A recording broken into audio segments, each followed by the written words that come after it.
O patrimônio cultural em pauta na rádio da Universidade. Momento do Patrimônio. Produção e apresentação, Guta Teixeira e Diego De Vincenzi. Boa noite, ouvintes. Momento do Patrimônio recebe novamente o professor Lucas Greff para continuar a conversar sobre pichação. Lucas Greff é graduado em Administração de Empresas pela PUC e Psicologia pela URGS, mestre em Antropologia pela URGS, doutor em Etnologia e Sociologia Comparada pela Université René Descartes, Paris 5, Sorbonne, com diploma revalidado pelo Programa de Pós-Graduação em Antropologia Social da URGS. É coordenador do Programa de Pós-Graduação em Memória Social e Bens Culturais do Centro Universitário La Salle e bolsista de produtividade do CNPq Nível 2. Boa noite, professor. É um prazer recebê-lo novamente aqui no Momento do Patrimônio. Fico feliz de estar de volta e creio que temos algumas ideias boas para trocar hoje, né? E deixo também um abraço novamente aos ouvintes e ao pessoal que prestigia esse importante canal de comunicação sobre patrimônio em Porto Alegre, no Rio Grande do Sul. Professor, a pichação é mal vista pela maioria da população, se a gente pegar essa percepção de senso comum. Sendo inclusive um crime previsto na Lei de Crimes Ambientais, com pena de detenção e multa. Mas há pessoas que a veem como arte, a veem integrada na paisagem urbana, e até veem, então, um certo aspecto positivo nessa integração entre as pichações e os muros, que, enfim, estão caracterizados, pintados com as suas cores originais. O que o senhor pensa a respeito disso? Antes de tudo, tanto pichação como grafite, eles são considerados subversões. Existe uma previsão de que isso é proibido, né? Então o próprio ato de pichar, de grafitar, de desenhar, de pintar no espaço público, no patrimônio público, ele vai ser subversivo porque existe uma lei que impede que isso seja feito, né? Existe mais de uma lei até. Você comentou a Lei de Crimes Ambientais, mas há também no Código Penal, artigo 163, uma menção sobre esse tipo de atitude que é levada em consideração no momento em que essas pessoas realizam essas práticas.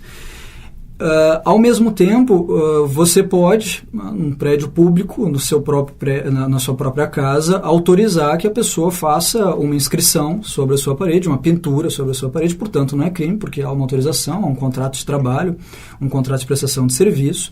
Logo, não é por si só uma subversão. É o ato de não contratualizar com o outro, né, que pode ser o poder público ou pode ser um particular, que cria essa situação de subversão. A partir daí, o que é expressado, o que é comunicado, pode ser considerado, de acordo com quem observa, com quem faz a leitura, com quem tem o deleite frente a essas expressões culturais, como sendo negativo ou positivo. Então, sim, a pichação ela costuma ser muito massacrada pelo senso comum, digamos assim, né, pelos meios de comunicação. Talvez com razão, não sei dizer se há pesquisas, né, bem realizadas sobre o ponto de vista das pessoas sobre pichação e grafite nas cidades brasileiras, mas em geral é massacrado nesse senso comum, né, que os meios de comunicação representam bem. Da minha parte, eu sou um apreciador de arte, eu sou um apreciador de expressão, adoro a maneira que as pessoas se comunicam e sou muito interessado pelos conflitos e as relações humanas. Logo, tudo isso para mim é muito interessante. Eu sei que, do ponto de vista de um gestor público, o custo de um processo de restauração ou mesmo de conservação de um bem cultural, de um patrimônio público, ele é altíssimo quando se tem esse tipo de ação individual, salvo quando há a relação contratual, e, portanto, isso gera uma série de prejuízos, né, para o gestor público e, por extensão, para as pessoas que vivem na cidade. Porque é correto dizer que se nós atacamos um monumento, aqui na Redenção, por exemplo, isso vai ter um custo bastante grande para restaurar a seu estado original. Isso no simples ato de usar uma tinta spray branca para escrever "Eu te amo".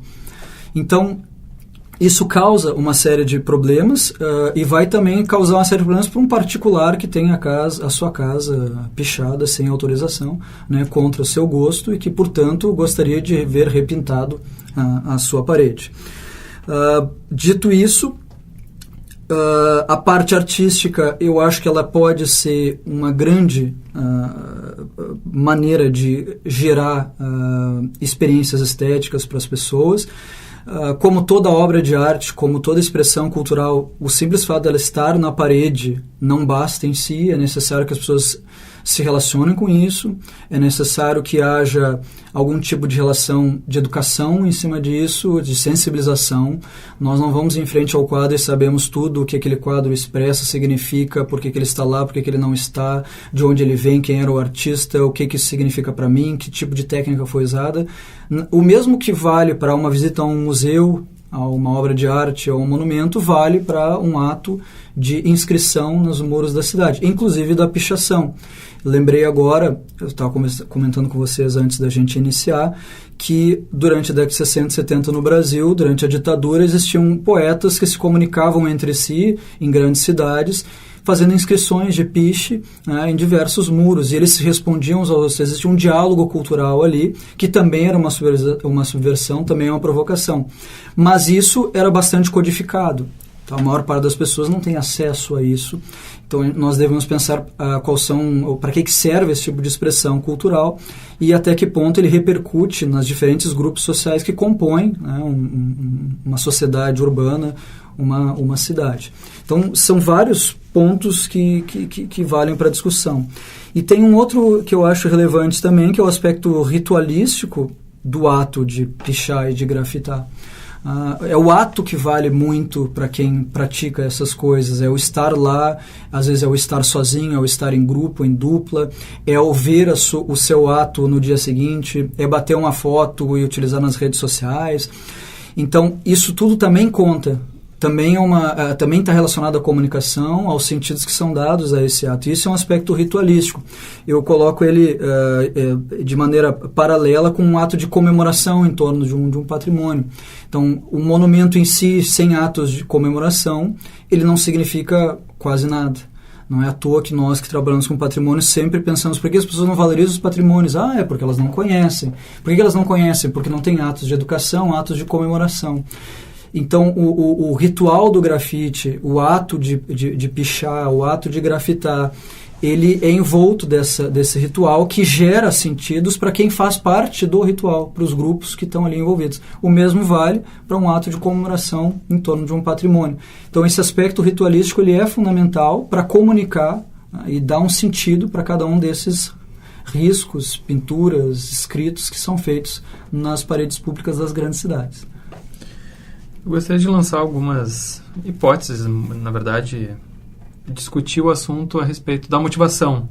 Essas questões que tu já lançaste a respeito de alguns elementos que poderiam explicar a motivação dos grupos. Tu falaste no aspecto ritualístico. Algo que é muito comum também trazido, e a pergunta básica que se traz quando há programas, entrevistas, enfim, com os pichadores, principalmente, é o porquê do ato. Uma resposta que é muito comum é dizer, é um símbolo contra um sistema social opressor. Nós estamos aqui demonstrando a nossa inconformidade contra uma sociedade que não nos acolhe. Por outro lado, daí uma questão muito minha de interpretação, na sociedade que nós vivemos da pós-modernidade, e também recolhendo os depoimentos que essas pessoas também fazem, muitas vezes em linguagens mais subreptícias, mais nas entrelinhas, do fato de, mas eu deixei a minha marca ali para minha namorada ver, eu deixei ali para poder depois mostrar para os meus amigos. Não seria também uma espécie, isso também poderia estar envolvido nessa questão ritualística que tu colocaste, de um exibicionismo envolto nessa sociedade de espetacularização que nós temos, até mesmo um ato de virilidade, né, e de poder então deixar a sua marca, fazer a sua propaganda, mostrar a sua imagem para si mesmo e para o resto dos membros do grupo, ou até para um público externo que de alguma forma tem que me perceber. Enfim, estou lançando vários elementos aí, mas é algo que acaba me chamando a atenção. uma pergunta geral sobre esse tipo de prática, ele vai resultar em respostas gerais sobre esse tipo de prática, que é interessante.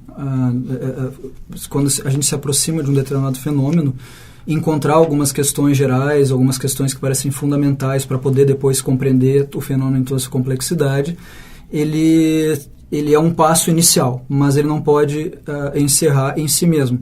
Vou dar um exemplo. Por que nós escrevemos? Por que os seres humanos escrevem?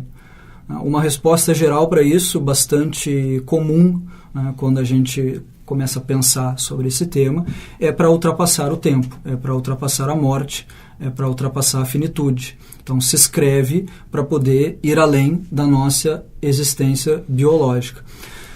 Essa é uma resposta muito geral. Se eu perguntar para um escritor, né, ou para qualquer um de vocês aqui que escreve um diário, escreve um blog, escreve um livro, por que tu escreveu? Por que tu escreve? Por que tu escreve teu livro? Por que tu escreveu esse livro e não outro? As respostas começam a ficar bem mais complexas, e pode ser que essa questão da finitude, da morte, de ultrapassar a si mesmo, sequer apareça. Isso não significa que as pessoas estão enganadas a respeito do seu ato. Isso significa que elas agem, né, conforme uma maneira específica de dar sentido aos seus atos. Então, melhor que uma resposta geral seria conversar com as pessoas que praticam isso. Isso é o que os antropólogos em geral fazem nas etnografias, e é o que os historiadores fazem quando vão em torno dos arquivos pessoais. Né? Então a gente vai conversar, né, com essas pessoas e tentar entender do ponto de vista delas qual é o sentido de cada um desses atos. É claro que, novamente, voltando às questões gerais, nós temos fundos culturais, sociológicos, que facilitam determinados tipos de expressão, né, e reprimem outros, ou mesmo silenciam outros, ao ponto de a gente nem lembrar que eles existem. Então, se a gente pensar uma sociedade como a que a gente vive hoje, onde tu tem cada um de nós nasce, vai para a escola para aprender a ser um indivíduo livre, autônomo, que tem interesses e vontades particulares, que é educado para que ele possa fazer o que ele deseja, mas respeitando o que os outros desejam, indo até a liberdade do outro. Isso tudo é uma construção histórica que é reproduzida, reiterada, a cada vez que nós vamos para a escola novamente, que nós nos encontramos nos espaços públicos, que nós enfrentamos a lei. Então é uma construção de subjetividade, onde nós somos esses indivíduos plenos de vontade, de liberdade, de autonomia, e que devem respeitar os outros indivíduos plenos de vontade e autonomia. E ao mesmo tempo, e aqui eu remonto a uma noção bem tradicional, né, de Locke sobre a propriedade, em Locke e depois em várias constituições, né, de repúblicas ocidentais modernas, é a propriedade que vai te possibilitar ter acesso à liberdade. Então, quanto mais propriedade, mais liberdade. Esse aspecto ele se repete ao longo da modernidade ocidental, e ele se acentua ao longo da década de 60 e 70 com esse novo modelo de cidadão, que é um cidadão que consegue comprar muitas coisas. Então ele amplifica a sua capacidade, a sua vontade, a sua impressão de existir no mundo a partir daquilo que ele adquire. Né? Eu estou falando de uma maneira complicada o que vocês já escutaram nas redes sociais. As pessoas acham que ter é ser, né? E deviam se preocupar mais com ser do que com o ter. Mas é que ter é ser nessa ideia onde é o que tu tem que te permite realmente te autodesignar, amplificar tuas escolhas. Se a gente pensar tudo isso, colocar de fundo na discussão sobre pichação, nós perceberemos que o ato de pichar para muitas pessoas, ou de grafitar, é um ato de expressividade, é um ato de apropriação. Então eu faço aquilo que não é meu, eu me aproprio através da escrita. Então aquele muro passa a ser meu, né? Ele não era meu, e ele inclusive ele deixa de ser às vezes ao gosto do antigo proprietário, ao ponto que ele tem que apagar a minha inscrição para poder se reapropriar disso.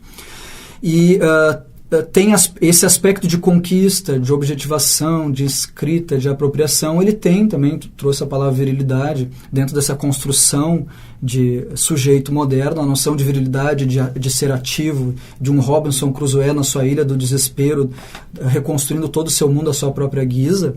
Isso está muito presente na nossa Constituição subjetiva. E eu acho que a gente consegue interpretar muitos atos de arte urbana, de escrita urbana, de grafitagem, de pichação, por esse viés. Mas, novamente, o que eu acho mais interessante ainda é conversar com essas pessoas, porque dependendo de quando e de como elas estão atuando, de como elas se sentem e de o que elas estão imaginando a partir daquele ato, o ato vai ter uma nova forma.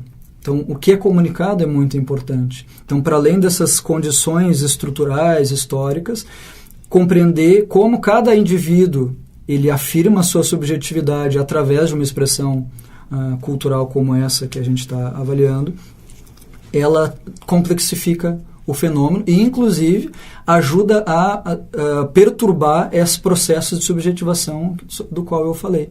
Porque quando as pessoas param para pensar no que elas fazem, param para pensar no que elas são, isso invariavelmente mexe com os projetos, mexe com a capacidade o próximo passo que eu darei. Então, quando a gente fala para o filho, para a filha da gente, eu fiz tal e tal coisa, pensa no que tu fez, pensa nas consequências do que tu fez, isso muda, né, o aspecto moral, e com isso, na próxima decisão, podem existir outras consequências. Então, conversar com as pessoas que praticam esses atos é uma possibilidade tanto de mudar o conteúdo do ato, quanto de mudar o processo de subjetivação, né, e de socialização que organiza a nossa sociedade. Isso não tem nada de utópico, é bastante prático. O que acontece é que a modificação da sociedade, dos processos de subjetivação, ele não depende de poucas pessoas, ele depende de muitas pessoas. Logo, não é porque a minha filha ou o meu filho mudam de um dia para o outro que a sociedade inteira irá mudar. Mas eu acho que essa conversa com essas pessoas permite isso, tanto compreender quem elas são, porque elas fazem o que fazem, e compreender a sociedade em que a gente vive. Nós queremos, então, agradecer a sua presença aqui no programa. Muito obrigada, uma boa noite e até uma próxima oportunidade. Eu agradeço muito, foi uma alegria estar aqui com vocês e vocês atiçaram algumas questões que às vezes a gente não para pensar. Então é bom, ao pensar em voz alta, conversando, organizar algumas ideias sobre assuntos como pichação e patrimônio. Obrigado, boa noite.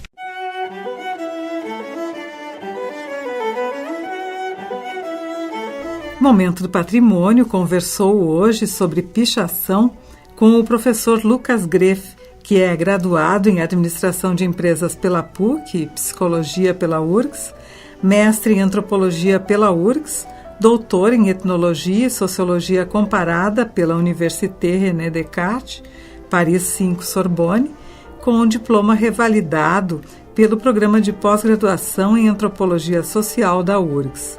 Lucas Greff é coordenador do Programa de Pós-Graduação em Memória Social e Bens Culturais do Centro Universitário La Salle e bolsista de Produtividade do CNPq Nível 2. Momento do Patrimônio é realizado pelo Setor de Patrimônio Histórico da Superintendência de Infraestrutura.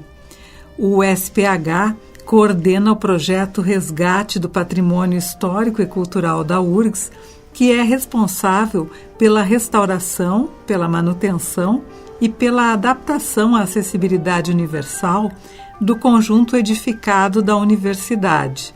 O SPH também desenvolve ações educativas sobre a importância da preservação dos prédios históricos e promove discussões vinculadas à área do patrimônio cultural em geral. Para saber mais sobre o nosso trabalho, acesse nossa página na internet ou no Facebook, ou entre em contato conosco pelo e-mail patrimoniohistórico@urgs.br. Este programa teve produção e apresentação de Guta Teixeira e Diego De Vincenzi. Gravações, edição e mesa de áudio de Jefferson Gomes. Voltamos na próxima terça-feira, às 20h30. Boa noite a todos e até lá!